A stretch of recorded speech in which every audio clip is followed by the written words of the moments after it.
a fabulous fabric from the land of the five rivers.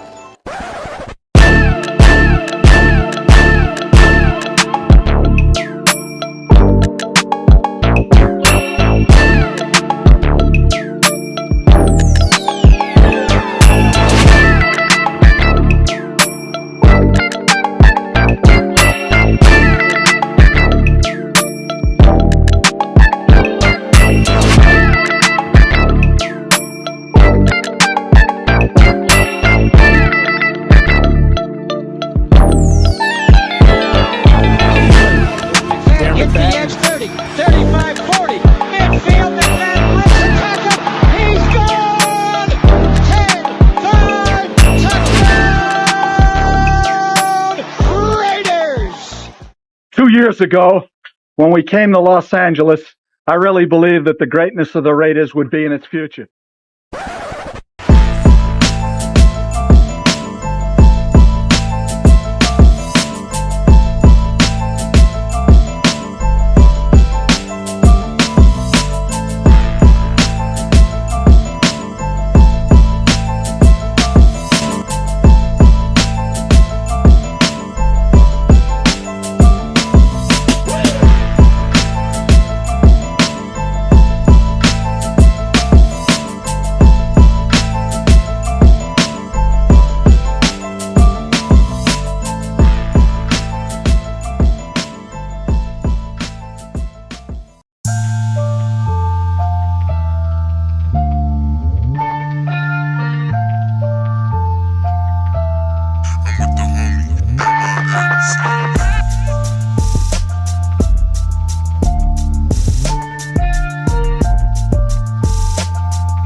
What's good? We back. We are back, man, for another edition of the 50 and 50 show. As you can see on the screen, man, my guy, the Severe Raider, man, is blessing the screen. Make sure to hit the like button, hit that subscribe button, hit that notification bell. Also, myself, PharoahNFL, man, if you're nearby, man, make sure to clock in. That's what we say it on this channel, man, on the show. Make sure to clock in, hit that like button, hit that subscribe button, hit that notification bell, man. We appreciate everybody coming through. We appreciate everybody's patience. Another night edition of the show. You know what I mean? Shout out to the night crew, man. Everybody in the chat, man. Appreciate everybody coming through, man. Look, we the people in the building, man. Oh, man, we can't even see that on the screen, man. Look at that, man. I got you, bro. I got you, man. But hopefully everybody has enjoyed their weekend. Obviously, it is Monday night, man. Hopefully everybody had a great day. But we got a lot to talk about as usual, man, on the 50-50 show, man. Hey, look, you know what we do on this channel, man. You know what we do on this show. You know what I'm saying? What we do is we like to talk about the Raiders, and that's the team that we're going to talk about, man. We appreciate we the people coming through. My guy Stern T, he says, "What's up, Walt?" Man, Walt's in the building. Oh man, snap! Raider Paul, man, starts it off right, man. What's going on? What's going on, man? What's going on, Paul, man? Appreciate you coming through, man. Hey, look. Hey, we are heavy. We are in the off season, bro. Like at the end of the day, like it is what it is. I always say this, man. Raiders are 365 days out the year. But I would say a guarantee is football. Like if there's nothing going on with the Raiders, man, there's something going on with the football, NFL, all the time. man, some crazy things happened over the weekend, man. Let's start off, man. Hey, man, RIP to one of the greatest players, I say in Cowboys history, one of the best offensive line in NFL history, man. Larry Allen passed away this weekend, man. It was crazy because last week I was literally watching a highlight of him where they were showing him, I guess, you know what? I'm going to go ahead and just put that on the screen, man. Do less talking and show this, man, this highlight of him. Basically, I think it was a turnover. Let me see if I can start this up right here. All right. I'm going to put on the screen. Less talking, more showing, man. Look, I got y'all. All right. Damn, man. Look at that. All right, cool. All right. Craig, all-time great, man. Died at the age of 52, man. RIP. You know what I mean? To one of the greatest offensive linemen. I know he's not a Raider, but still, man. I was surprised when, that was one of the surprises of the weekend for sure. I did not see that. Age 52, man. A young 52. Yeah, man. It's wild, man. That's wild. Man. Hey, cherish every moment, man. Cherish every moment. Yeah, man. If like I said earlier, man, if y'all just joining us, make sure to hit that like button. Clock in, man. That's what we like to say on this channel, on this show. Clock in, hit that like button, hit that subscribe button, hit that notification bell. We appreciate everybody coming through. Let me go ahead and post. Let's actually talk about. Let's see here. I got Darren Waller, bro. Darren Waller chose to come out with a video. he chose to come out with a video, and you could tell things are heavy on his mind. And he came out, and I think you could clearly see that's probably Casey Plum, twin, double. I don't know what he was trying. We know what it is, man. We know what it is, and it was I thought the funniest part of the video was him laying I guess Casey Plum was supposed to stab him in the back or something like that. He falls forward, and then he's on the ground, right? He's on the ground, and it's next to the shoreline, right? To the tide, the ocean tide, yeah. And this he I don't know if he was trying to make it dramatic. They should have edited that out. I'm not gonna lie. The water. He was literally trying to act like he was I guess reenact that he was supposed to be dead or just he can't move. But then the water hit his face. Maybe that's like a plot twist. Guess what? I ain't dead.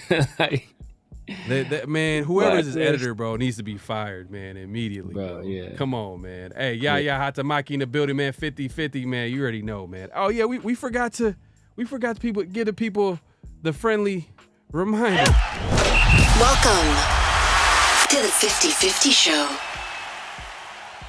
There you go, man. Welcome to the 50-50 Show with my guy Zamir and the PharoahNFL. Hey, make sure, like I said, hit that like button, hit that subscribe, and hit that notification bell.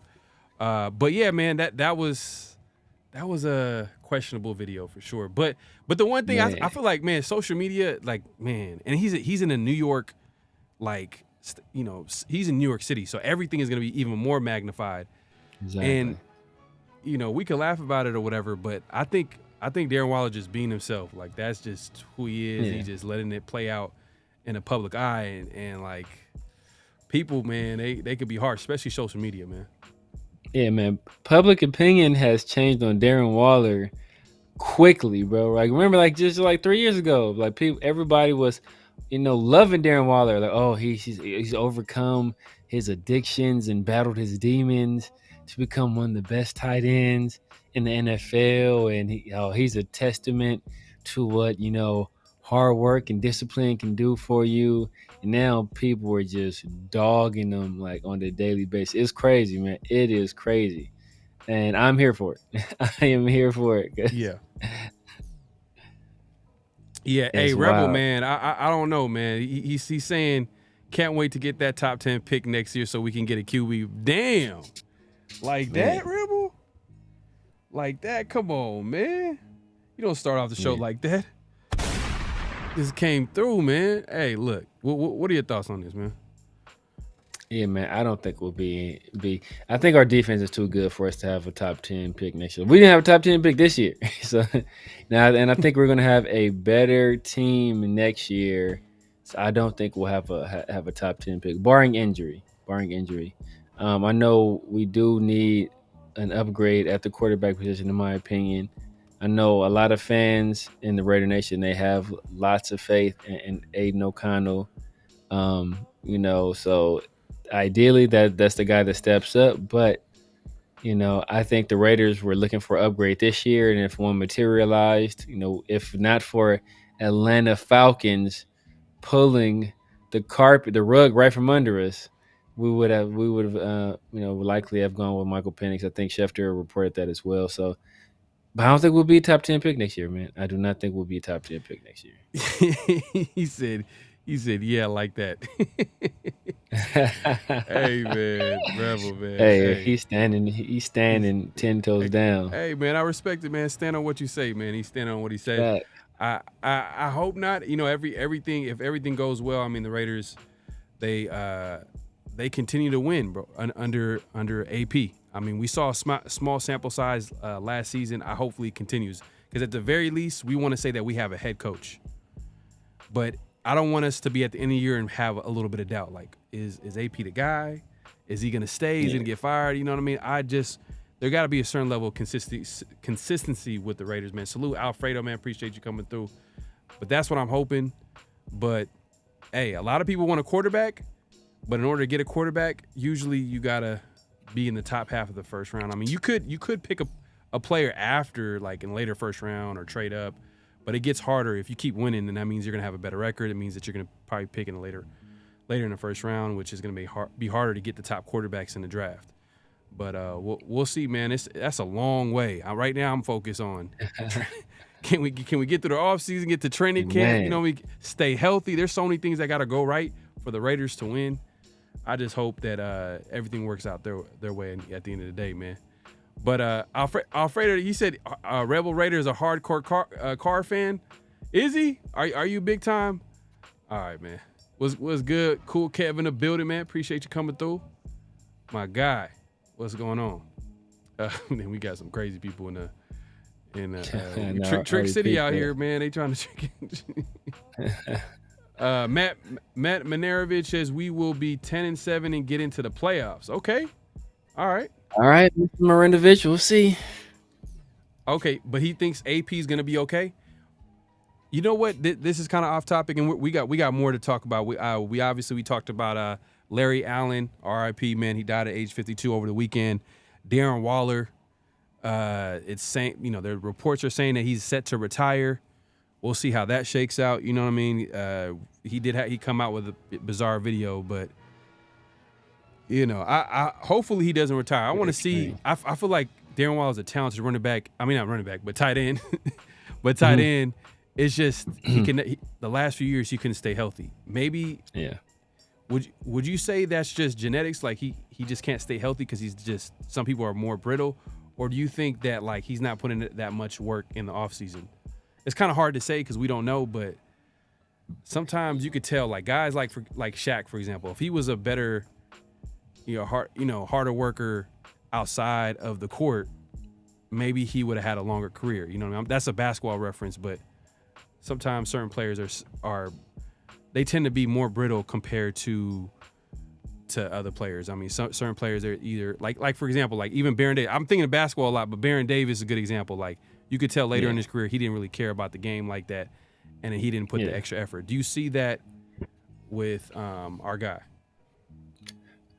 I don't know if that's the case with Darren Waller. I mean, I don't think anybody's ever questioned his work ethic. I know people have questioned his toughness and his willingness to get on the field and play through some of the pain. But I think some of that has to do with, some of the demons that he's fought in the past, and him not wanting to, take painkillers and take those cortisol shots to go out there and play. So I think that affects him. But it seems that he is more passionate about, as Mr. A.J. Simpson said, I think it seems like he's more passionate about music right now than he is about being a football player, which is probably the reason why he's going to retire, so he can focus full time. If he does indeed retire, but to focus full time on his music career. So, I mean, power to him.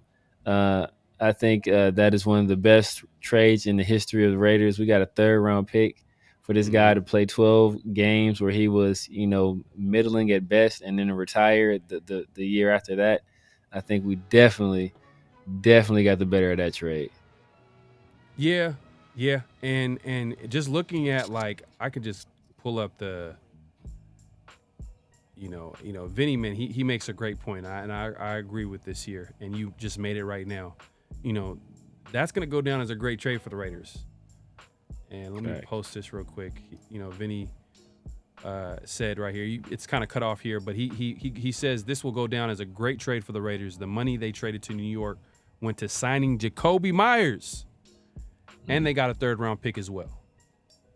So, but you can also argue, and we can't get everything at the end of the day, man. But you can also argue that the Raiders probably should have traded him for a 2nd-round pick if the reports were true about him being linked to Green Bay during the trade deadline. And the Raiders chose not to trade him and not get a 2nd-round pick. But that being said, the way the trades worked out as far as the Giants and the Raiders are definitely winning the deal. Yeah, it's not even a question, man. No question at all. Yeah. So I mean, AJ Sims, Darren Waller is a rapper now. That's funny. But hey, man, he's passionate about music. I mean, there's nothing wrong with that, man. I think there's some part of me is like, everybody's overcritical too. They're super critical of, like, Darren Waller and everything that he's doing. I'm like, hey, why do y'all care? Who cares? Who cares at the end of the day? Like, I don't even care, man. I don't think he's a bad dude. I just think that he just going through what he's going through at the end of the day. Like, I don't know. But it's funny though. I ain't gonna lie. That part right there that I mentioned, where he falls down on the beach and he's supposed to be. He was not moving, and then the water hit his face. He breaks character. I'm like, this should have been cut. This should have been cut. That whole video was just that was a mistake, man. That whole video was. Yeah. I don't know who was on his team, but they should have. Like, look, bro. He should fire. Like, you think he should fire everybody? You think oh my they goodness, should fire bro. Everybody on the team, just because everybody, bro. Y'all got to go. Matt Marinovich, man, shout out to you, man. He says AOC is improving. Minshew is mobile. Both will have the weapons to succeed with our top 10 defense. Okay, hey, man. I like that, man. I like that positive mindset right there. AOC's been proven. Minshew is mobile. I can get with that, and I don't think the offense or this team is going to be carried by the quarterback. That in order for them to win, I think it's going to be, like that's not the plan going into next season. The plan is don't turn the ball over, defense play well, run the ball, and let the playmakers make plays.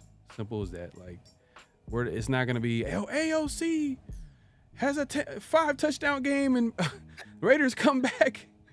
Like, if that happens, cool. If that happens, I'm not mad at it, but I'm not expecting it. Like, and I don't think the Raiders are either, which is okay. The Raiders still can win.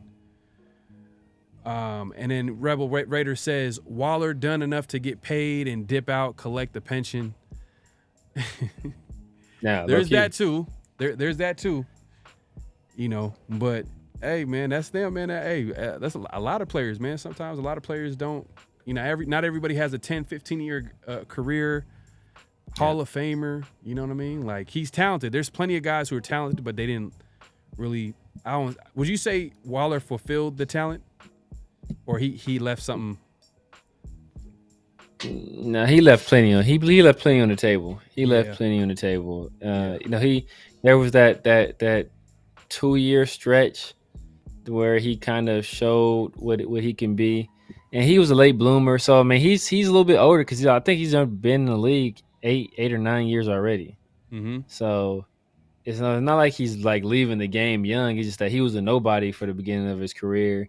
Then we caught lightning in the bottle with him those 2 years, and now the past 3-4 years he's kind of fizzled out. So it's not like he's some spring chicken out there like just giving up the game. I'm sure he's in his 30s.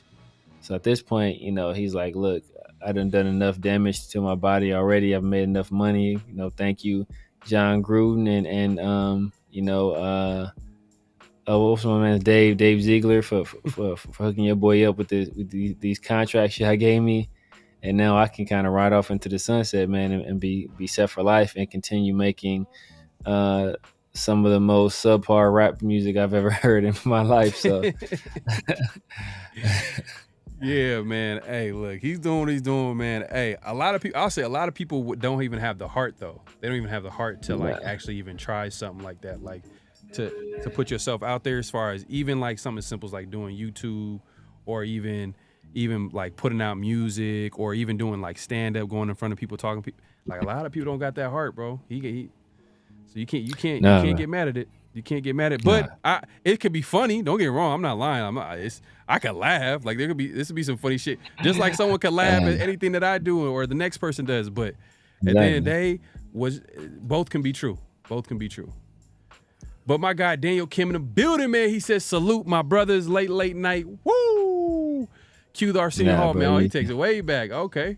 Yeah, you get say if I say it was fair, like, well, you missed it.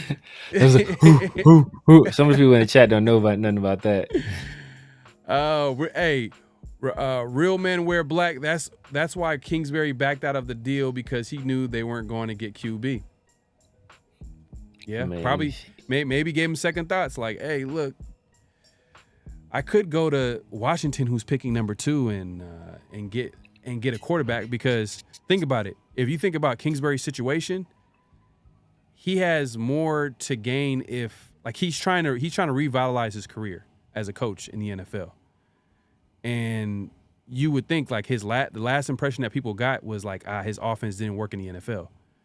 So if he can go to a team where he can mold a young quarterback, which is kind of like what a lot of coaches, especially offensive coaches or any coach would want, they want a young quarterback, young talent quarterback, because you have a chance to win. And hey, man, he got Jaden Daniels.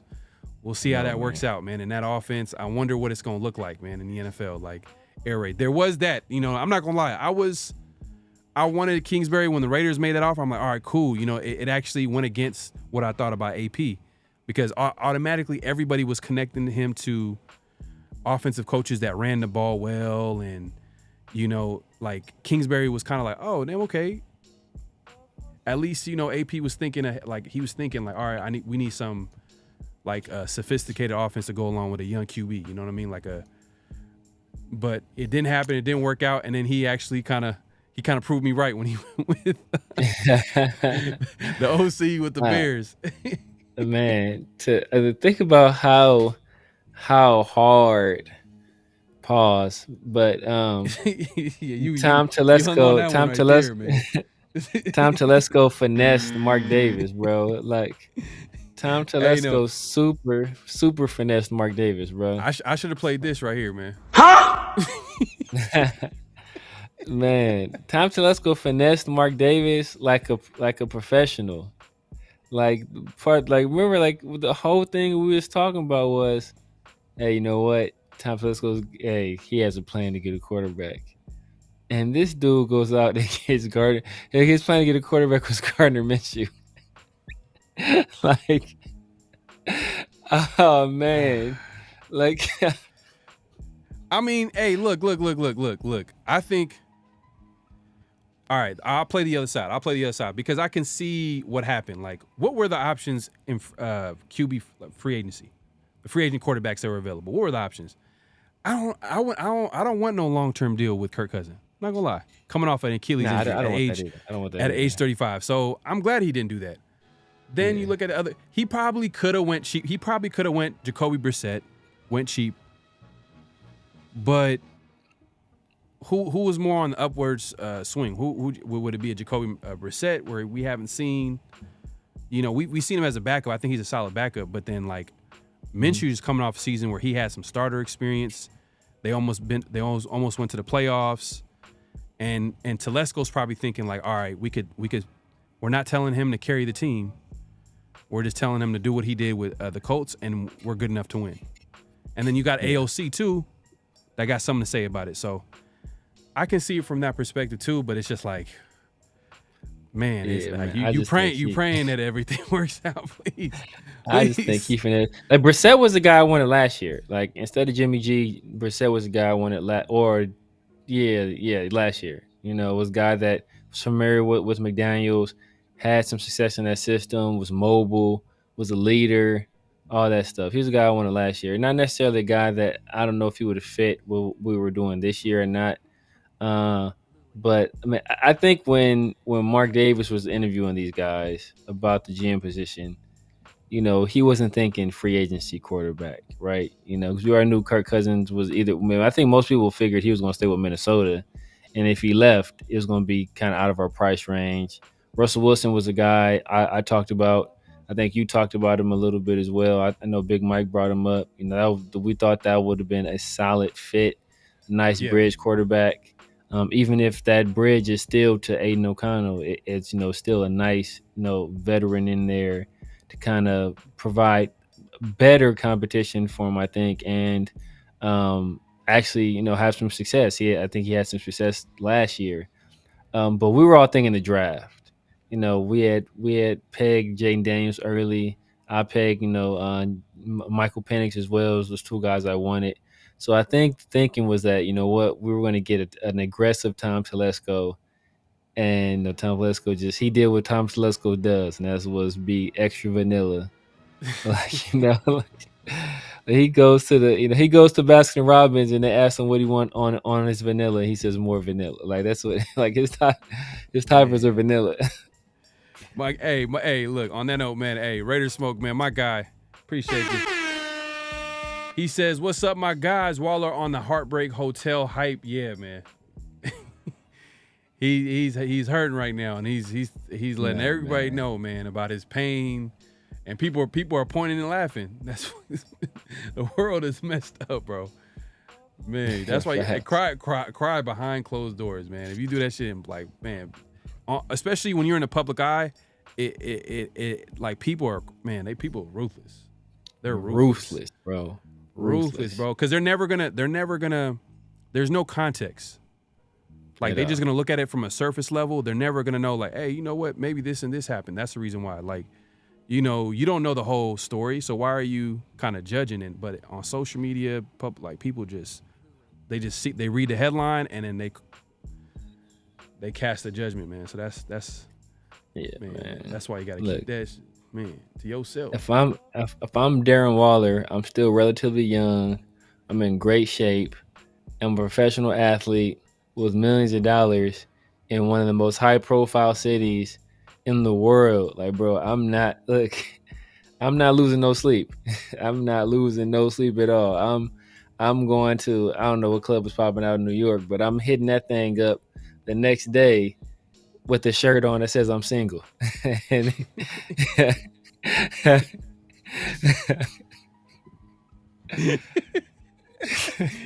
Oh, damn. Hey, this setup was crazy.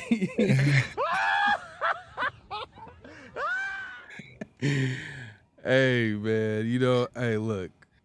Hey, he's going through it. But, hey, just to move it along, man, hey, look, man, we're not going to stay. Darren Waller is not a Raider.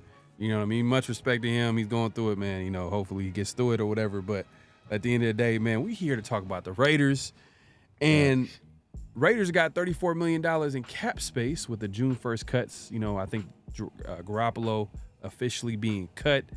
And they're able to, I believe, split his contract or cap hit. So that gives the Raiders some more cap space. 34 mil. Do you see the Raiders making any moves? We talked about it a little bit after the draft. If they do, for me, I'm looking at corner, like throwing another corner to that room, because I'm not 100% sure. Like I would like a veteran corner, just throw it in there, some cheap contract, but we'll see. But what are your thoughts, man, on cap space? And I think we'll talk about, and you could talk about it too. Go ahead. The floor is yours, man. Yeah, man. There's not really any player out there that I would really have us targeting for the most part. Definitely corner. I know a lot of people want Xavier Howard. I'm kind of cool on Xavier Howard. I know one person wants Stephon Gilmore. I'm super cool on Stephon Gilmore too. If it was for Hey man, that was a man. Man, Personal foul. I we wouldn't not there yet. We not mind. there yet. I wouldn't mind Adoree. Just Adoree can't stay healthy. Adoree is a crazy athlete. He has some return ability as well, but he just can't stay healthy. But I think he's the youngest of that grouping as well. So those are the guys I think most people will be targeting. Of those three, Adoree would be the guy I would look at first. But it's not really a lot of people out there that I would really have any real interest in, to be honest with you, man. I think we kind of solidified, unless you want to go after if there's any free agent running backs out there, maybe add another some a little bit more competition to that room, maybe some more competition to the offensive line group. But for the most part, man, maybe a linebacker. And I don't know if I know any of the linebackers that are out there, but for the most part, man, I think this team is pretty set. All the moves would be kind of moves around the edges. Hey, look. At the end of the day, I think Walt and me on the same page on this, man. I wouldn't be mad at Stephon Gilmore, man. If you're looking at our cornerback room, it's pretty much young outside of Brandon Facyson. I think Facyson is under 30. So, it's not like he's like crazy old. So he's still in his athletic prime. I would say Gilmore would be a nice add, especially if you think about the experience that we have in the room, and you add a guy that's a former defensive player of the year. I just like that. I like that. And there's a possibility that he doesn't make the team, but I think from what I'm hearing, he's waiting for the right opportunity to present itself, and he might want a little bit more than what the Raiders would even pay for a guy to come in. Just looking at how Telesco moves, he's a little conservative, so I'm not sure. Well, I wouldn't say conservative, but outside of the big-time contract that we gave to Christian Wilkins, we haven't been, like, giving out. And Minshew. But Minshew wasn't like, oh, my, like, what were they thinking paying Minshew that contract? It was like, high-end backup, low-end starter money. And then after that, it's been cheap contracts. So it's not like he's been handing money left and right. So I'm not sure if he's willing to give, but he has the money to. And it possibly can go to, extending some of the players that we have on our roster.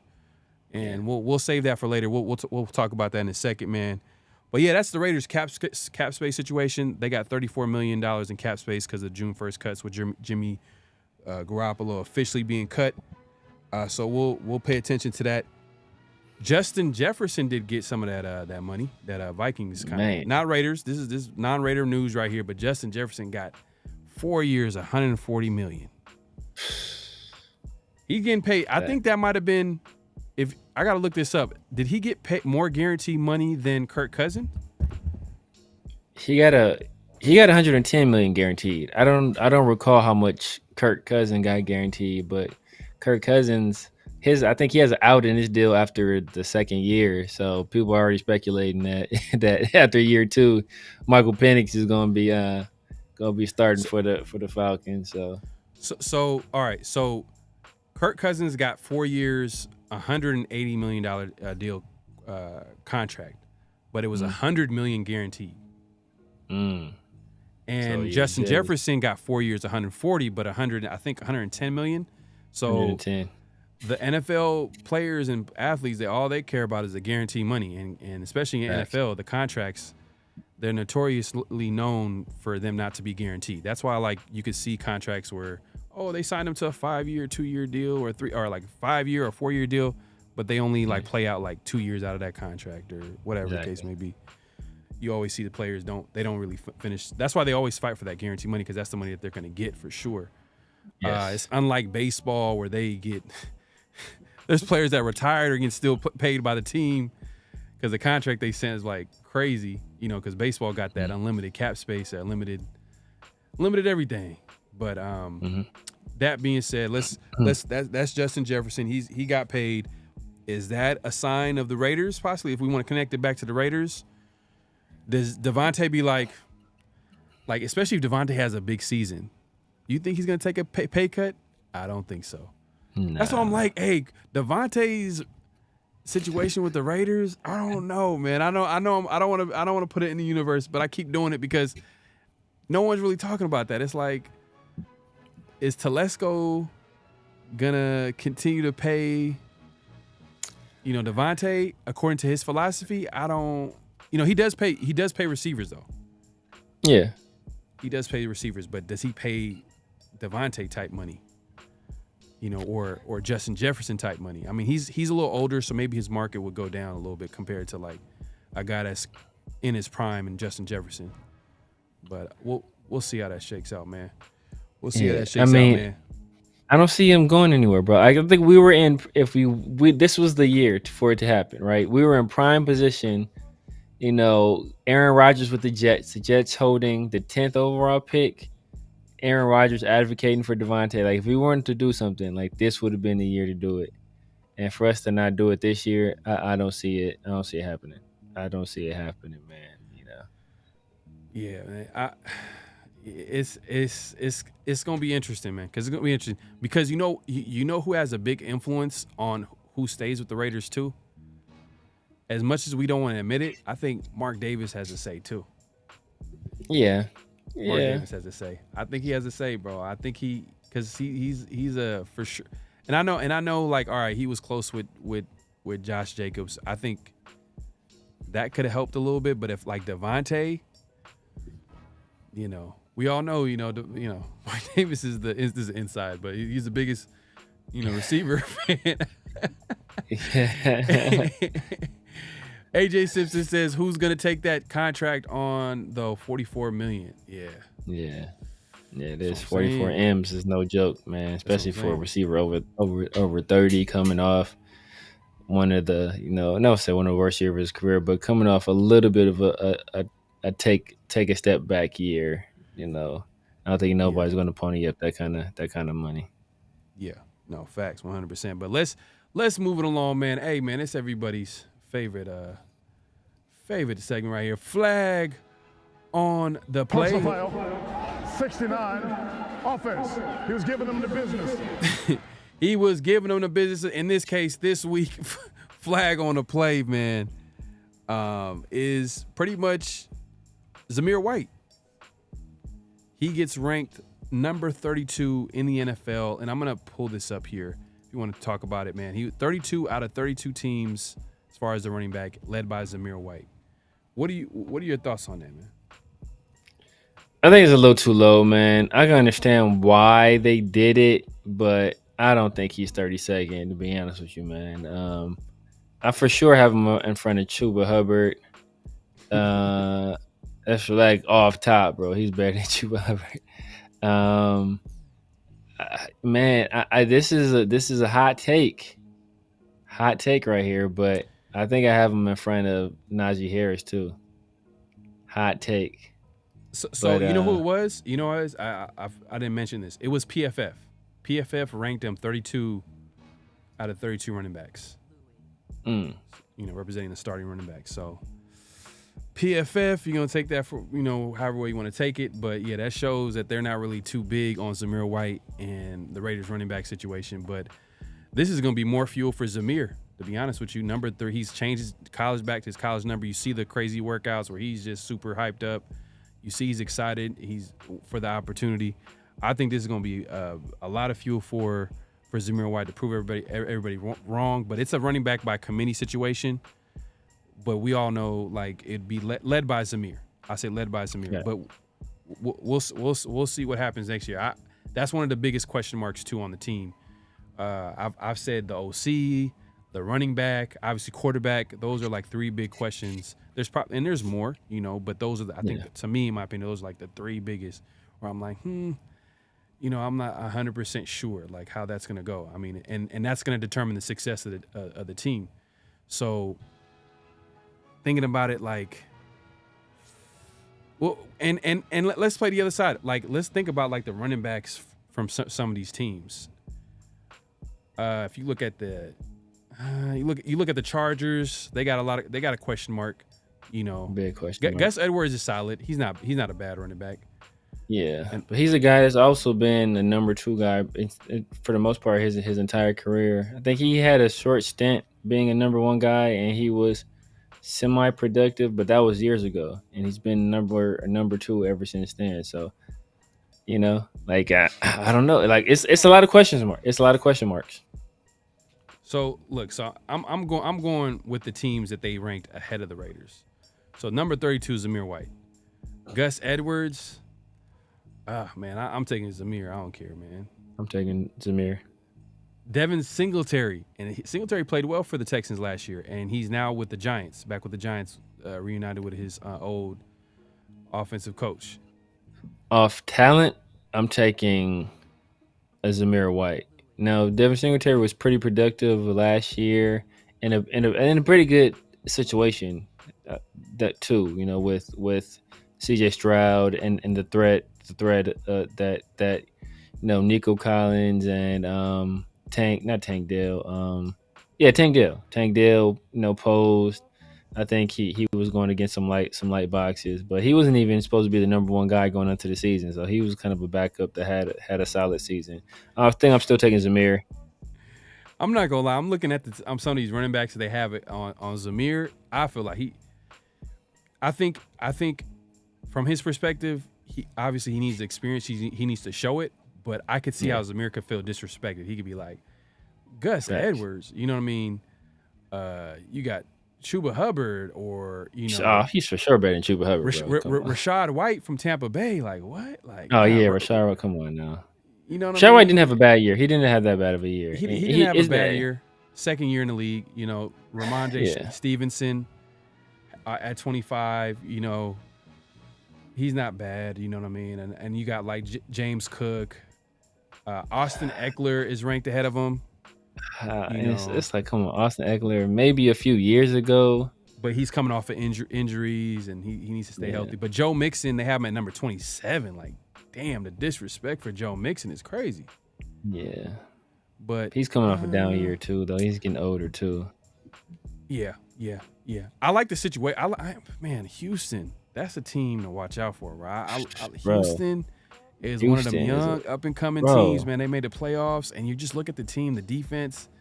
You got a defensive head coach. He's going to have that defense playing well.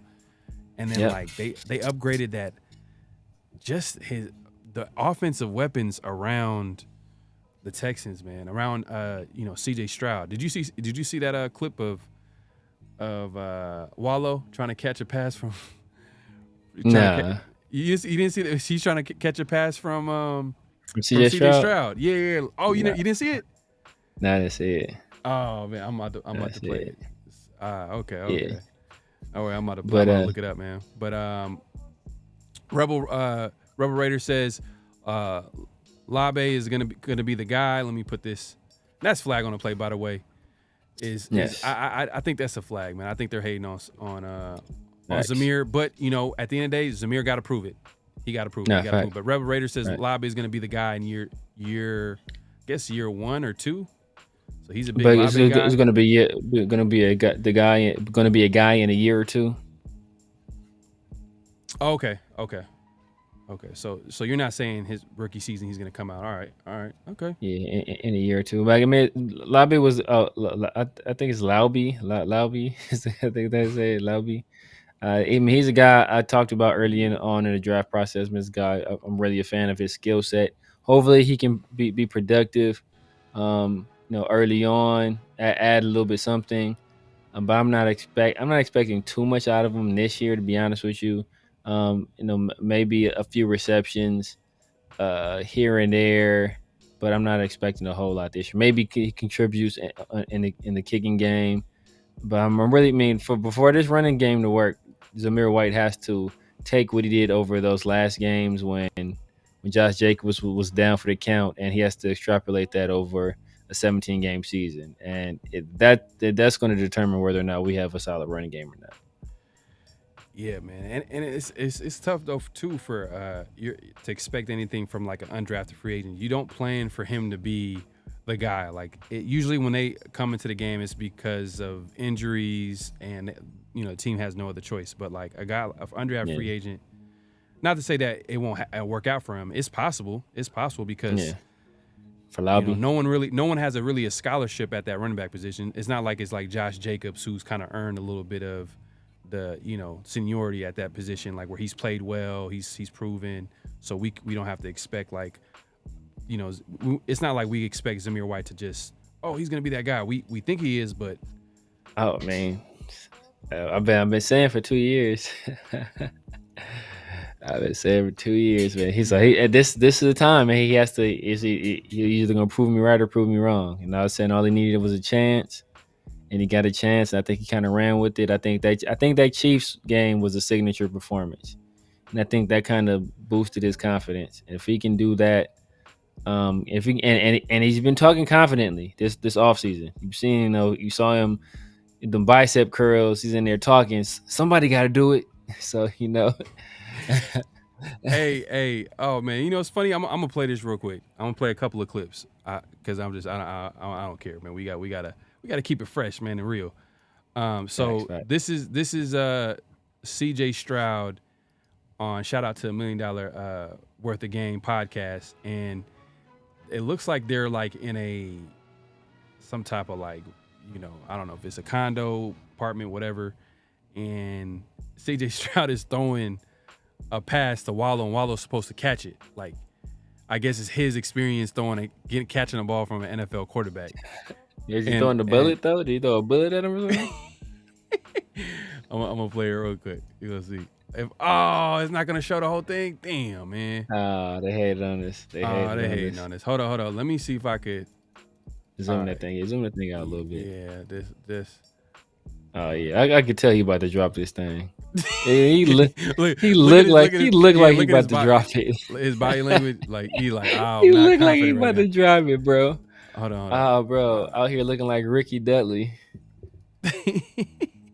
All right, cool. Now from the back right there, he kind of looked like Hugh Jackson.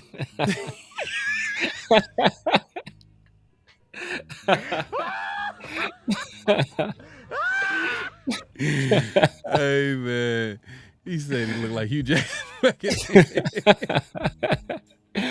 Oh man. Hey man, that's cold, man. That's funny. All right. All right, look. Hey, we trying to make this work, man. So look, this is Wallow, one of the hosts of $1 Million Worth of Game, man. Shout out to them. And this is CJ Stroud right here, and he's trying to throw a pass. I'm gonna go ahead and play this video, and Wallow's supposed to catch this. Oh, bro, he got the gloves on too, bro. That's what makes it so. He got the gloves. It's behind the TV. Hey, run that back. He got the gloves on. No, I got that. Where's it at? Behind the TV. Run that So back. you will really throw it that fast to somebody this close? Nah, hell no. All right. I ain't gonna kill nobody. If I got to, like, fit in the window. Yeah. CJ Stroud. Yeah, come on. You catch this, I give you $1,000, nigga. Look, you running, you bitch. Look Come on. here. He trying to aim and say goodbye. No, I got it. Look, I'm gonna get it. Throw it high. I'm gonna get it. Beat you all in, yeah. I'm gonna get it. Come on. I'm gonna get it. Come on. Move, Gil. You ready? Yeah, come on. He's really trying to. Nah, I think sometimes I'll be like, he be doing the show on purpose. He is He's doing it on purpose, but it's funny. It's funny. I don't know why. That is hilarious, bro. That's just funny. That is hilarious. Oh, but this is another. Let's check out the podcast, man. But this is another one where CJ Stroud. Shout out to him, man. Hey, look, one of the young up and coming quarterbacks in the league. He names his top 5 quarterbacks. Should have been a Raider. Man, damn, man. We gonna get one of those one day, man. Hopefully, it happens next season with AOC or Garmin Minshew, but Hopefully, one of these days, if we that gonna happens get a with one of those, franchise quarterback, man. We need a guy where we know at quarterback.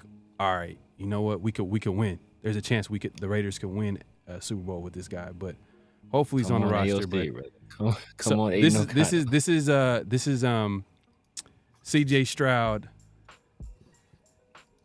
This is not CJ Stroud. This is No, that looks.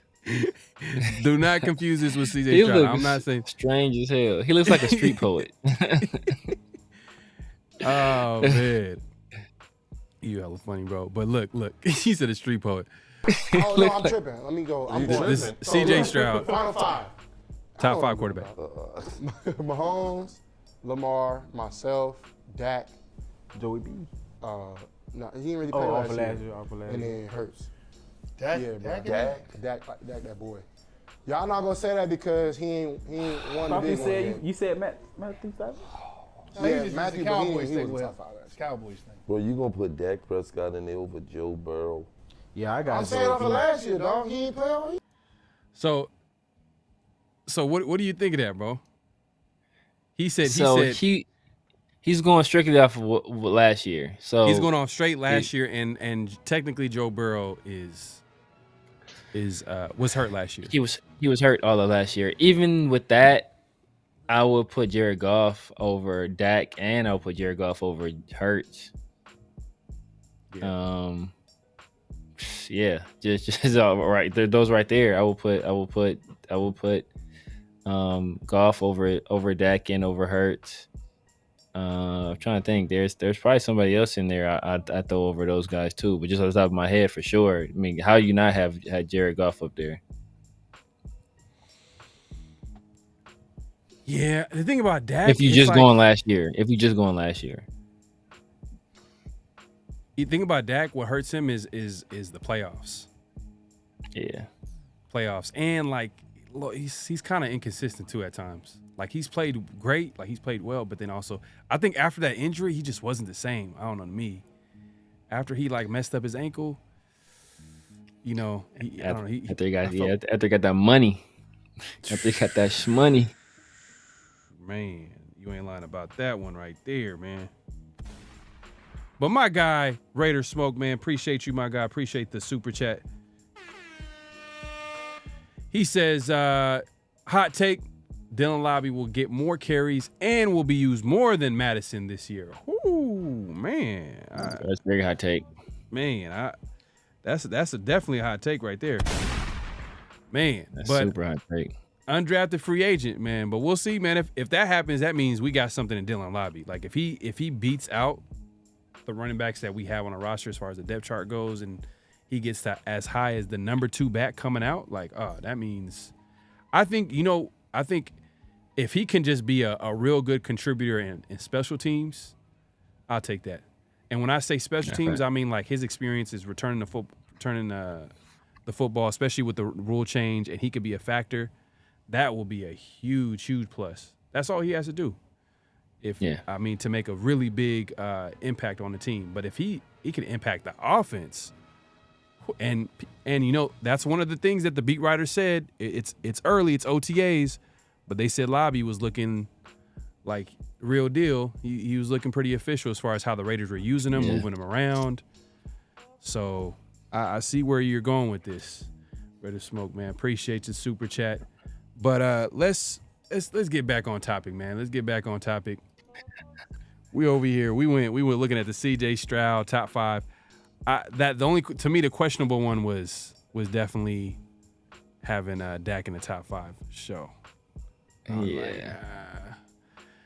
don't know. Maybe he just thinks, you know, that's his guy. He was vouching for it, but you know, at the end of the day, like people compared him to Dak when he was coming into the league. People compared him to Dak. Some people compared him to Dak. So I mean, maybe it's a little bit of that where he has an affinity for his game because. But even then, bro, I couldn't. Like I said, I'd have if you just going off last year, not over who was the best, just off who had the best years last year. Clearly, Jared Goff over Dak Prescott. Yeah. All right, man. Let's Okay. All right. Well, we got notable quotables. Did you send? Did you actually send the clip for the second clip for notable quotables? Yeah. Is it the last one? The last one? Yep, the last one. All right, cool. I just want to double check. All right, so I'm gonna play DJ Glaze, man, and he talks about the culture, Raiders culture here, and I'm gonna go ahead and play the click. That name, bro. Hold on. My bad, y'all. My bad. Let me get it together real quick. My bad, y'all.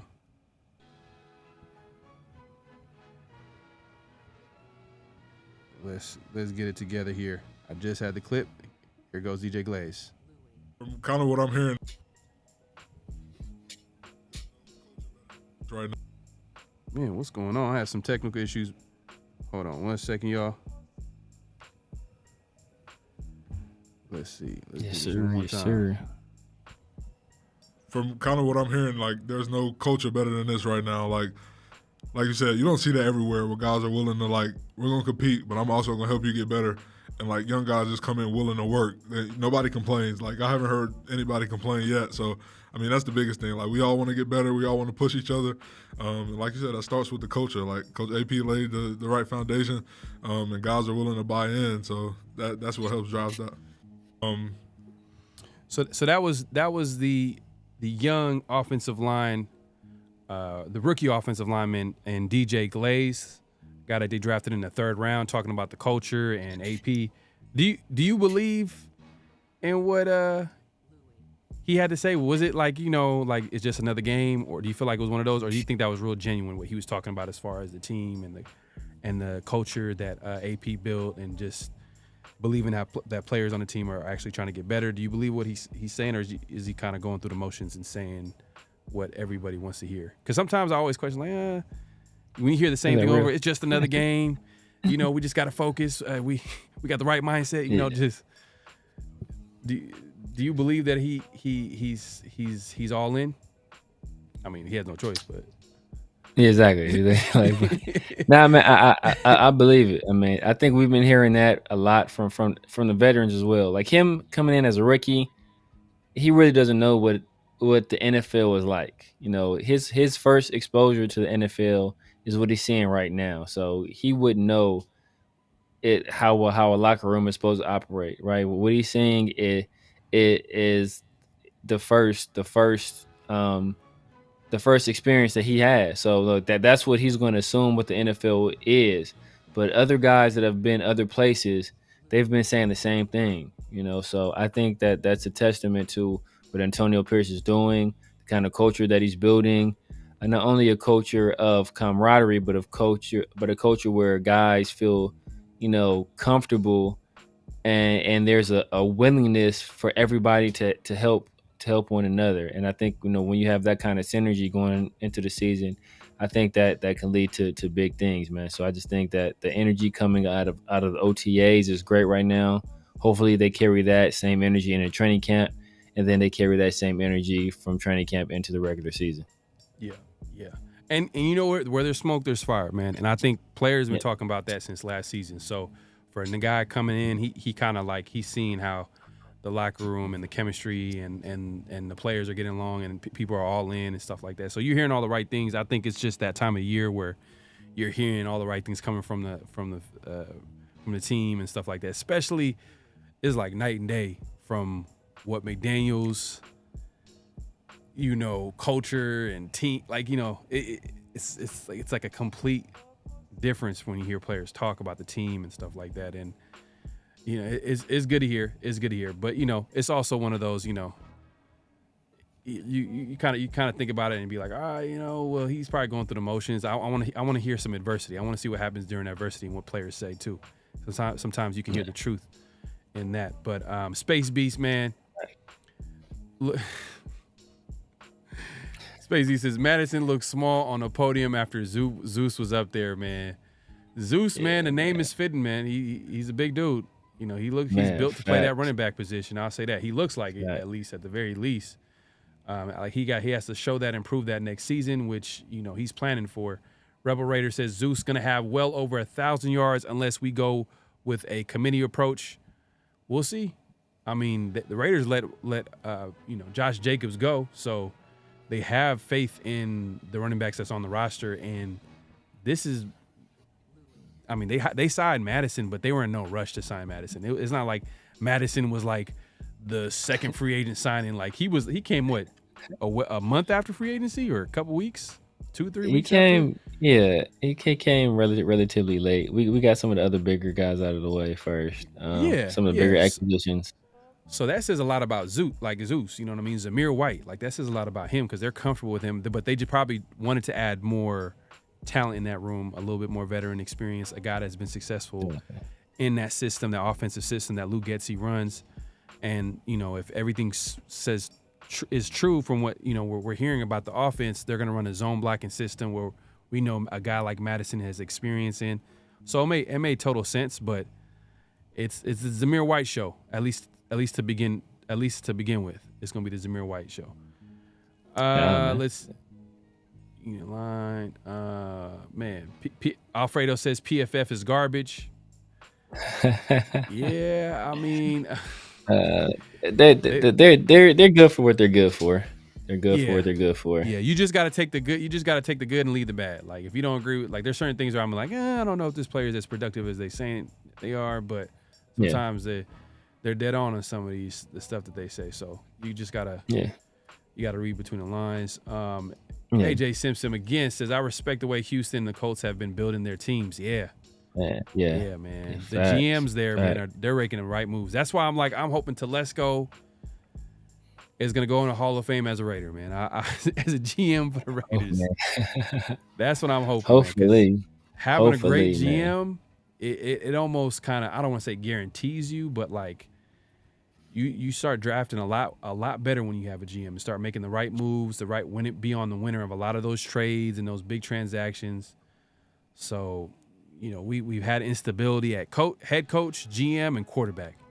Well, I'll say three most important positions. I'll say head coach and GM. As of recently, the quarterback, because last 9 years, you know, Derek Carr was the quarterback, so that's what it was. But you got Space Beast. He says Diggs, Vikings, Mixon go for it. The Mixon, they go for it. What do you mean? What are you trying to say? Ray Love in the building, man. My guy coming through. Oh, he talking about they got with the Houston Texans. They picked up Stephon Diggs, Daniil Hunter, Joe Mixon. Like they're going. They're trying to win. They're trying to win, and that's usually what you do when you have a young star quarterback that you feel is your franchise guy. You kind of get more aggressive. So like, I mean, if Aiden O'Connell flips a switch this year and he turns into, you know, what CJ Stroud was last year, I think the Raiders are going to get uber aggressive in free agency, and they're going to try to win in this window that they have while he's still on that cheap deal. So I think that's what Houston is doing. I think that's the smart thing. Right now, we're being a little more frugal. Like there were some other options out there in free agency outside of Christian Wilkins on the offensive side of the ball that we could have probably spent money on. But we were a little, like I said, we're more frugal. I think Alexander Madison was a solid pickup at running back, but there were some big names out there. And maybe if we were really big game hunting, we would have went for a big name to pair with Zamir White instead of a guy that is very solid pickup, but I don't think anybody would have had him as like the number one, running back on their board. So I think we're being smart right now. But if AOC is that guy, we'll get real aggressive. Hey man, I'm behind in the chat, man. I'm cracking up at some of those comments, man. This is from earlier. AJ Simpson's dying off the Hugh Jackson remark. Raiders smoke cars. He says Darvin Ham head ass. Oh man, hey man, I'm trying to catch up in the chat, man. I'm trying to. Both hey unemployed. Man. Yes, for sure. Yeah, but yeah, let's moving along, man. We got more notable quotables, man. And the second quotable, man. This is actually from the recent, shout out to the Rush Podcast, Mad Max and company were able to get Nate Hobbs, the slot corner, the slot corner for the Las Vegas Raiders. And he was able to come through and have a conversation with them. And here's a notable quotable from that interview where he starts talking about like the underrated players on the team. I think specifically the defense, right? Yeah. So let's go ahead and play that clip. And we got so many players on our team, bro. That's they might not be a household name, but the people in the league, they know them. 100%. They know them. Yep. And they a playmaker, a real one, like the Jack Joneses. Yep. You know what I'm saying? Yep. Boy. Player. Player. Yes, bro. Like different. Like win his one-on-one matchup with anybody at any given time. Brandon Faison, That's my dog. bro, my face. my rookie year, bro, shit he was doing, like He was locking shit. people just don't know that. Like Listen, who's just 35 on the Raiders, bro? Go turn on that 31 clip, that 31 tape. My rookie year, that 2020, 2021, 2022 season. Yeah. That boy was going head to head with Tyreek Hill, Mike Williams, Jamar Chase, Yep. Yeah. Devontae Smith. And we got so many players on our team, bro, that's they might Look, so you know, this is another one of those like, yeah, he's definitely calling him out, and he also talked about Jacorian Bennett as well, being a guy that like he was, one of the young players, I think rookie from last year, like he felt like really surprised him and stuff like that. But you know, at the end of the day, these guys are all teammates. You know what I mean? They're not gonna say nothing crazy. So you know, I think it's good that like you know he supports the guys on his team but I still look at that outside corner spot as a big question mark. Like, who's gonna be the guy out there? Like, is it gonna be Jacorian Bennett? Is it gonna be Brandon Faison? Or is it gonna be a vet? I should put that in a poll. I'm gonna put that in the chat, man. I'm gonna put that in a poll for y'all to. I want to hear from y'all, man. I want to see what y'all have to say about that. Like, who do you think Brandon Faison is gonna win that battle at corner? Is it gonna be, you know, Jacorian Bennett, or is it gonna be a veteran cornerback? I mean, who do you see? How do you see that cornerback? If you had to just guess right now, I mean, anything happened between now and game 1 of the regular season, but who would you guess would be the starting corner for the Raiders on the other side of Jack Jones? If I had to guess, I would say it's Brandon Faison. If I had my options of who I wanted to be, I wanted to be Jacorian Bennett just because he's a younger option. I think he offers a little bit more athletically. And we have, you know, more control over him, you know, for a longer period of time on a relatively cheap deal. So ideally it would be Jacorian Bennett. But if I had to guess who was going to win it, I would say, you know, Brandon Faison with his measurables and his veteran savvy. I think he'll probably be the guy to win the job. Faison? Yeah, if I had to guess, I'd say it'll be him. I want it to be Bennett. I'm hoping it's Bennett, but I have a feeling it's gonna be Faison. I'm hoping for Bennett too. I'm hoping for Bennett because I think he has the tools, but you know, and he kind of hit that rookie wall a little bit. Like, you know, it just felt like you know he was trying to figure out that position, that corner spot. You know what I mean? Because I felt like teams were attacking him, especially in the fourth quarter. You know, people like I always bring it back to like that games like the Patriots, right?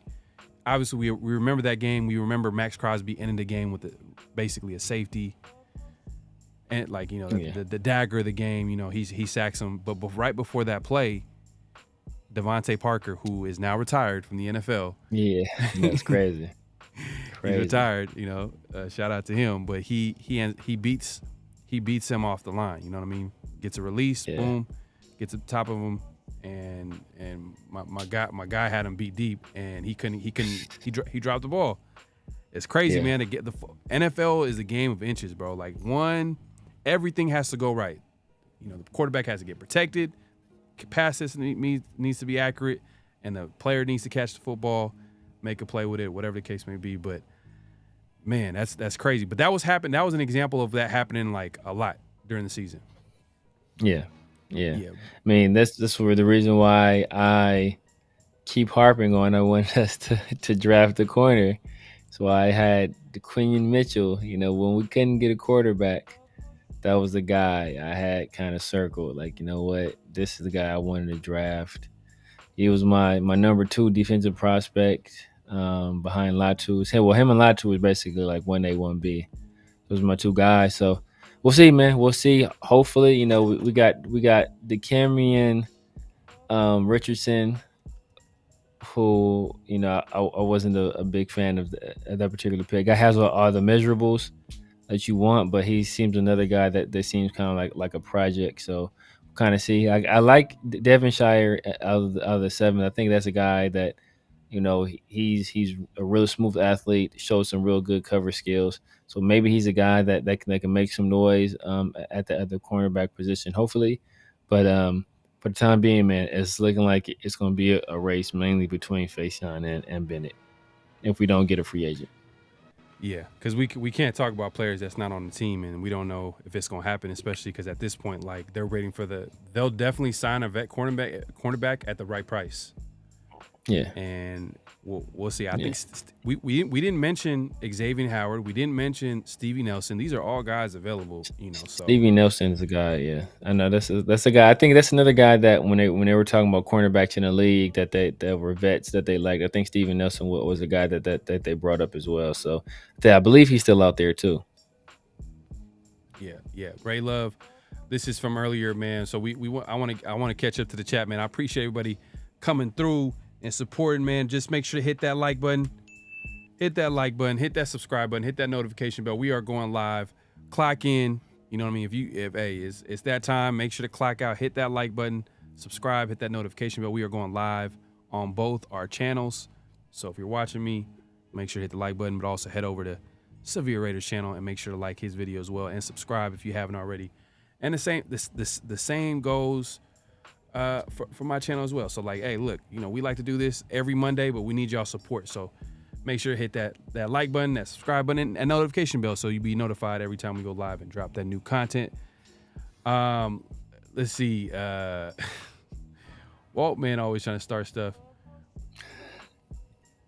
Oh man, we got one of these, man.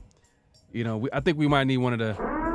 We might need to sound the alarms, man. And we got the enemy is in the chat, y'all. The night crew, man. Yeah. Hey, man. I did not know. Sancho, he says Raiders won't do this year just like every other year that will choke. All right, man. I understand, man. I understand. You couldn't help it, bro. Couldn't help it, man. But it's all good. That's enough. That's enough attention I'm gonna give that, man. Yeah, it's becoming a yearly tradition to watch the 49ers lose in the Super Bowl, man. It's like you set your watch to it.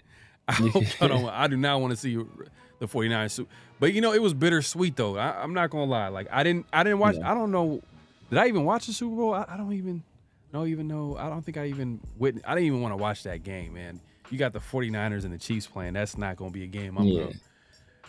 I can't even do it, man. I couldn't do it. I think. I don't know. I was running some errands or something. I don't know if I watched the game, bro. I really didn't. That's how much.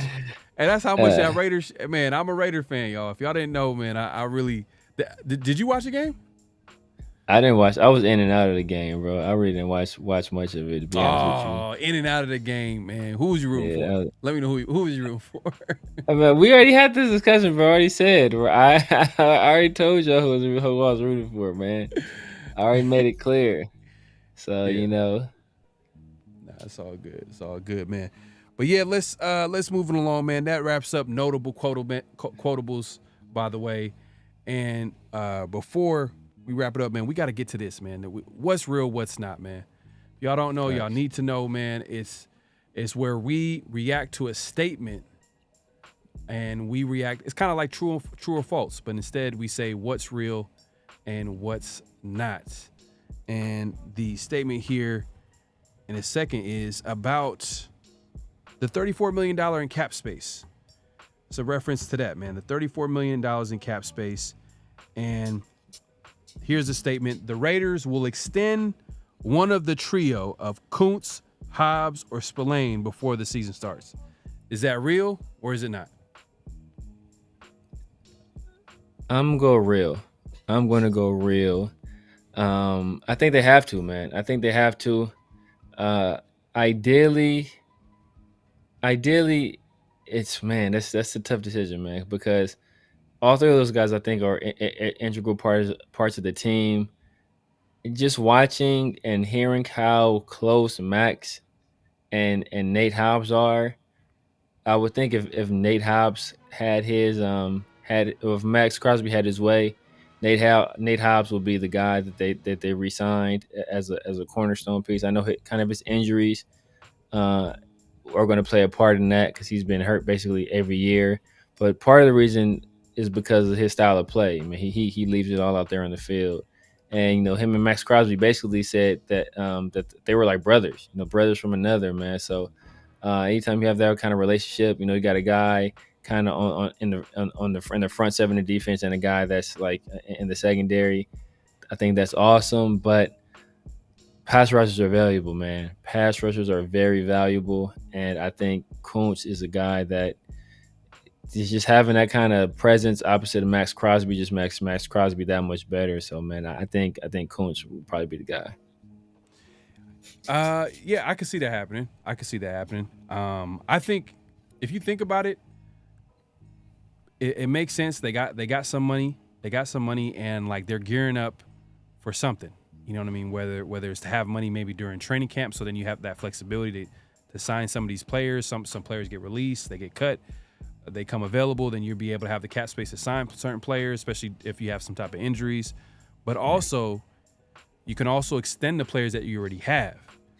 Yeah. And I like the idea of extending Kuntz, especially before he has another big year, a full season where he's definitely more confident than he was the first few seasons in the league. Like he kind of stepped up last season, especially the second half of the season, but it wasn't the whole season. So now he has another full season of starting football, because it looks like he's going to be starting on the outside of on the other side of Max Crosby. So I can see that happening. Spillane, he's essentially on a 1-year deal. He has 1 year. So, and if you look at our linebacker core, he's the best by far. Like unless someone steps up that's young and that's on a cheap rookie deal, they did draft a linebacker this year, but that might be too much to ask. It's possible. I mean, I don't know what would his contract even look like? A Spillane. I don't know. I think of those three, he's the cheapest. So which may mean it'll be easier for him to get a deal done than the other two, just because the linebacker position is the running back position of the defense. Those guys it's getting cheaper and cheaper. Those guys are kind of being deemed as more and more replaceable. You kind of use them up, run them into these head-on collisions as many times as possible, and then kind of discard them for the next guy. So I think he'll probably be the easiest deal to get done in terms of the financials, but it just depends on what Tom Telesco wants at that position. Yeah, that's true. But yeah, like I said, I can see it happening, but like, for how much? What are we looking for? Like Kuntz is gonna get paid. He's just not gonna be paid. Like if they do it now rather than later, and he has another good season. Yeah. And he compliments Max Crosby too, because he's like kind of like that explosive pass rusher on the other side, more of a guy. I just feel like he compliments him well, and what helps him out is that he got better against the run last season, so they were able to put him on the field a little bit more than they did in the past, not like in obvious passing situations, and he didn't play. So now he's able to play more, and you're going up against a guy you for sure probably have an idea of what you're going to do, how you're going to set him up, things like that, like more opportunities to do that. But yeah, man, we'll see, man. I think that definitely could be real. $34 million. Would you say the Raiders won the offseason if they're able to extend one of those three, at least one of those three, on top of their draft and free agency? Won the offseason. Yeah, I mean, you don't win in the offseason, but like having like I'll say like a great offseason. I know what you mean. I mean, no, just for the simple fact that I wasn't a fan of the draft, first of all. So really? I thought you gave it an A+. What are you talking about? I think that's well documented. I think we might look back in 3 or 4 years and maybe say, okay, this was a solid draft, but for what we need next year, it's not a fan of this draft. And then I just think, as somebody else alluded to before, man, I think Houston is knocking it out of the park, man. I think they're knocking it out of the park. I think the Philadelphia Eagles have done an excellent job. I think the Colts have done well also. So I just think that, hey, Yeah, look. If they're able to extend, I think they kind of made some smart moves, man. Think about it. If they go after the probably one of the best defensive players in free agency, and it fits one of their biggest needs on a team at defensive tackle. Complements Max Crosby well. You got inside pressure. The impact of Christian Wilkins, if he just does his job, that's all he has to do. He doesn't even have to be like a superstar. I mean, he's getting paid like a superstar, but I'm just saying, like, we all know the superstar on that D-line is Max Crosby.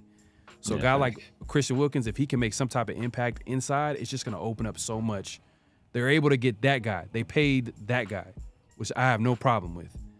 Then in the draft, if Bowers is a great offensive weapon, we're all talking. We just got done talking about like, hey, Adams is probably going to be, he might be gone within the next couple of years because he's not going to be one. The Raiders definitely not going to pay that type of contract unless he restructures. Then you got a guy like Bowers waiting in the wing that potentially could be potentially be that number one guy. Maybe not right off the gate, but he could possibly be that guy with the talent level that he was able to show in college, and then obviously he's now with the Raiders. So we'll see how that shakes out. It could be a nice little chess move, and then you get one of the biggest needs for a while now, that interior offensive line, center, offensive guard. Jackson Powers Johnson. And I think if anybody after that can be a huge contributor to this team this year, it's a W. And then you got extending one of the key guys on the team. I think that's a huge win, bro. I think that's big, man. That's smart. If you're able to get one of your, like Kuntz, if you sign him a year early before giving all that money, you know how pass rushers get paid. Yeah, nah.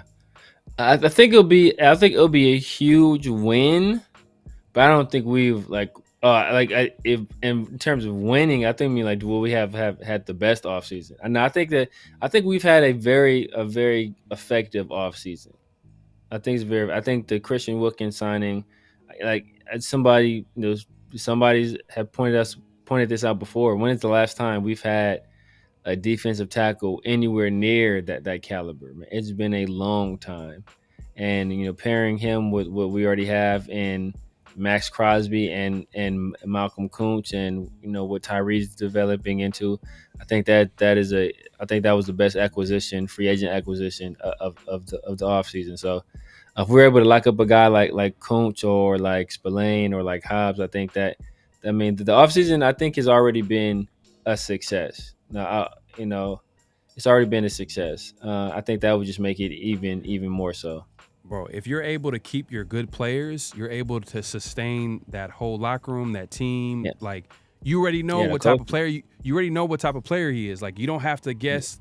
Like, because that's what happens in free agency sometimes. You bring a player that's foreign to your locker room.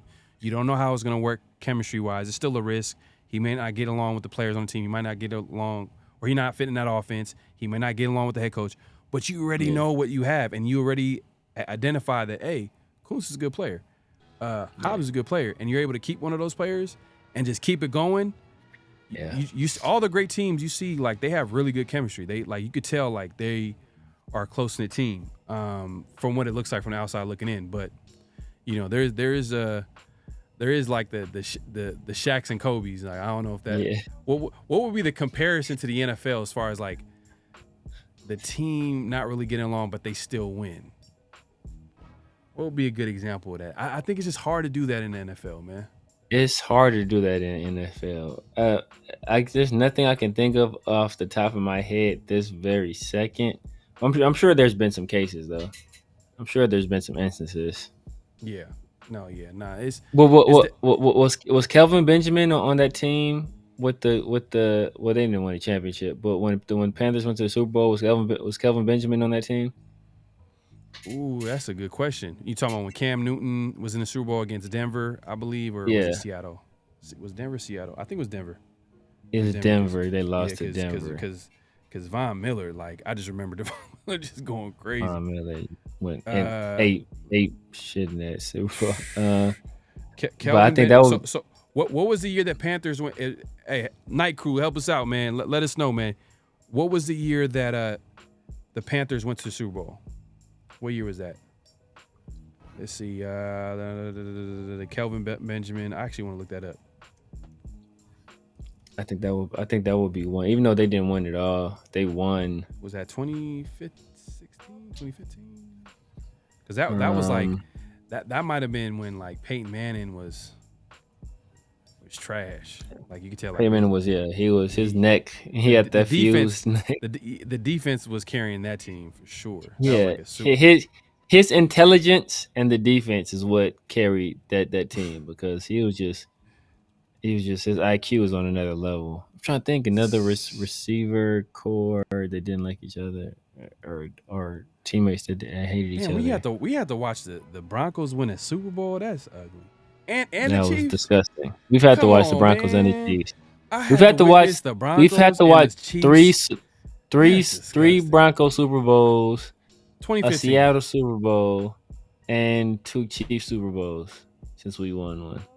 Hold on, and then we already know that the Patriots, who we hate.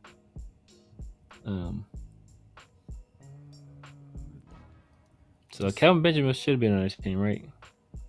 Look, so I'm looking at Kelvin Benjamin game logs. It says 2014, 2016, but he didn't play in 2015. Did he not play? Did he get suspended or something like that? I don't think because it says I think he was drafted in 2014 for the Panthers. Yeah. And then it didn't show 2015 at all, but it shows 2016 and 2017. Interesting. Did he get suspended for the year? Or did he get hurt early on? I don't recall. I mean, I think you could look at Antonio Brown and whoever he's played for. His quarterback didn't get along. Let's see. Let me. Michael Thomas is another guy who didn't get along with anybody. Like he's a free agent right now. He just always got that chip on his shoulder. Yeah, man, that's that LA stuff, man. That's the LA stuff. He got that chip, man. But like, I think he wasn't ever the same when he got hurt. Yeah, he never fully recovered. Yeah. It was to the point where I think he was going to leave the Saints at one point. I mean, he left them this offseason. He's going out. Yeah. He was trying to get out before. Yeah, and that's when he was like fresh off that season that he had, like that great season he had with Drew Brees at quarterback, I think. Yeah. I mean, he didn't take long to start throwing a car in the bus. Yeah, but he's crazy though, man. He crazy. He was live tweeting car disrespect. Yeah. He was tweeting the car disrespect during games. That's crazy. That's crazy. I wouldn't say he's crazy. I'll say this: he's not crazy. I think he didn't care. He didn't care. He don't care, bro. He don't care. And what people don't realize, a lot of players in the media, they're not gonna tell you I don't think they're gonna tell the truth. They're not gonna really tell how they really feel, what they talk about in the locker room, because just because people scrutinize things too much, like they too sensitive or they just, I don't know, they're not gonna do it, which I understand. But But yeah, man. Hey, man, we appreciate everybody coming through. It's been a great show, man. Great show. If you haven't already, man, like I said earlier, man, we are going live on both our channels. Make sure to hit that like button. Clock in. At this point, clock out. Hit that like button. Subscribe. Hit that notification bell. All that good stuff, man. We appreciate everybody coming through. It's been a great show. I'm trying to think, did we forget anything? Well, I know we just got done talking about, the players on the team getting extended. Let's get into the chat real quick. I kind of been Stern T, probably the Legion of Boom. Russ is unpopular. Oh, okay. Oh, I think that's a good one. That's a good one. That's a good one, especially at a big position at quarterback too. Yeah, I think that's a good one. That's a good one. Yeah, because you hear the top players on the team talk about how much they didn't like Russell. I mean, I guess Beast Mode. Marshawn Lynch talked about how he wanted to talk to Russ because he wanted one of the two biggest leaders on the team, and he said Russell Wilson called him from a block number. Yeah. So, but it is what it is. I think that's a good one. Did people get along with Big Ben? I don't know if people got along with Big Ben like that. I heard he was kind of a jerk. How about McNabb? I think later on, like things came out like it seemed like I don't know if players liked him like that, or I don't know. Like I know he had with T.O. He had a bad relationship. He had a bad relationship. I think Douglas? he had a bad relationship. Well, T.O. didn't get along with anybody, so yeah. But I heard he had a bad relationship with Deshaun Jackson too, though. But it's the same thing. Deshaun Jackson didn't really get along with anybody either, though. So it's like, you know, they're both like both those guys are like kind of prick. Like I think all three of those guys are prickly personalities for the most part. Yeah. Alfredo says, the Steelers had a locker room problem, but still made the team.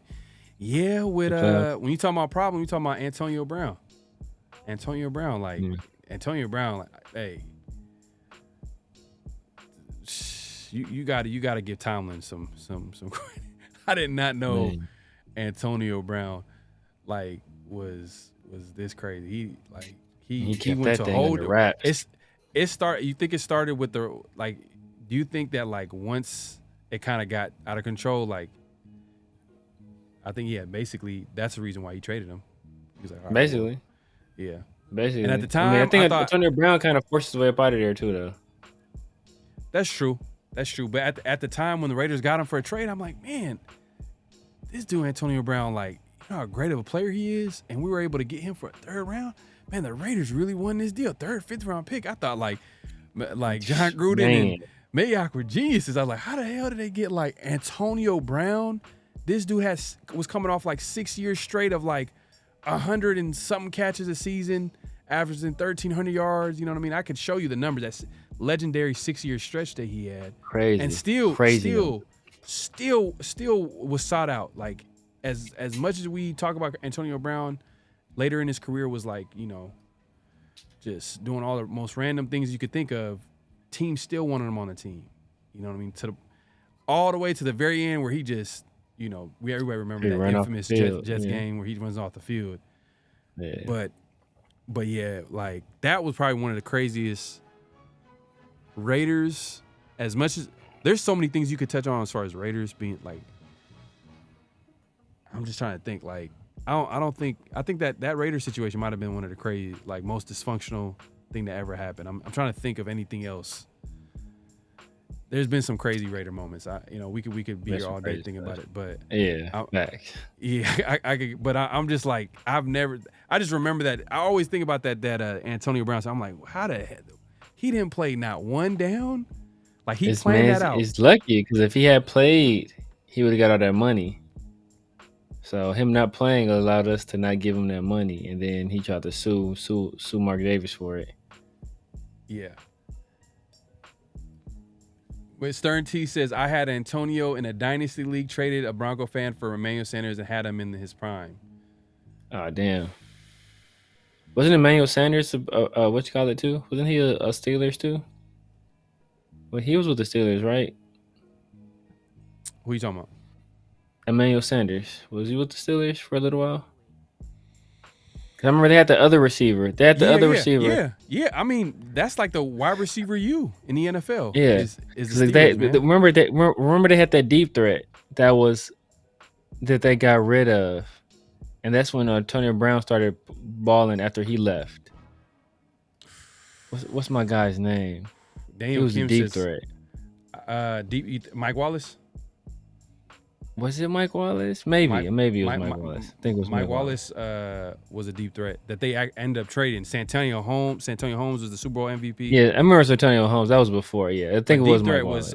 Mike Wallace was the deep threat that you're talking about. But Sanders was good, man. He was a good receiver. Yeah. Pittsburgh, they know what they're doing as far as evaluating that receiver position. They're doing something over there. But Daniel Kim says, I think last year before AP was the worst I've seen him in my lifetime. Everyone looked burnt. That's – you know what, though? It's hard for me to say because I remember the early 2000s. You know what I mean? I remember the dark year, Raider dark years after that Super Bowl run. People forget, man. People forget that Lane Kiffin attempted a 70-yard field goal, bro.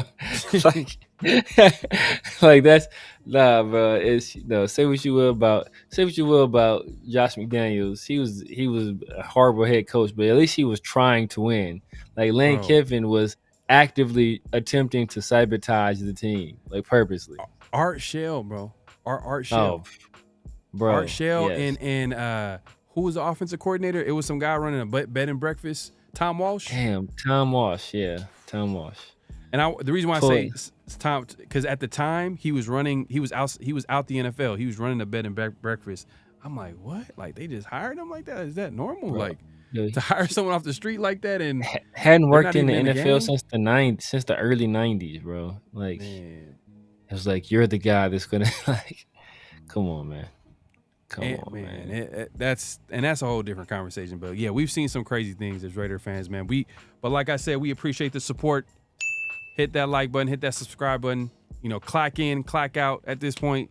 Hit that notification bell, all that good stuff, man. We appreciate the support. Any last words for the people? What to look forward to? We do got a show coming up this Thursday. Be on the lookout for that with Big Mike. I think this is going to be the last week of OTAs.